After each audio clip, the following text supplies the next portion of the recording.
Lagot, Soren Legaspi galit na galit at inupakan si Aga Mulak matapos malaman ang buong katotohanan.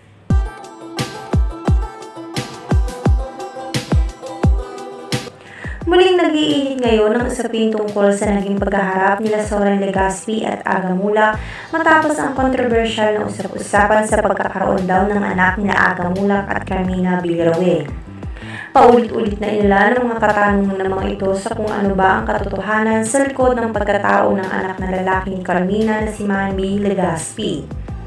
Matapos umano kumalat sa social media na hindi anak ni Loren Legaspi si Mavi Legaspi. At ang tinutukoy namin ba ay walang iba kundi si Aga Mulak. Kasabay nito ay ang pagsisiwalat ni Carmina Villarroel ng katotohanan tungkol sa pagkatao ng anak.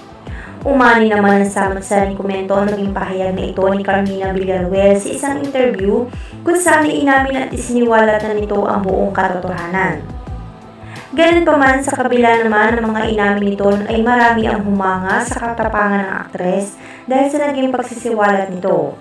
Komento pa ng iba, hindi raw madali para sa isang ina ang ilihim ang gaya nito.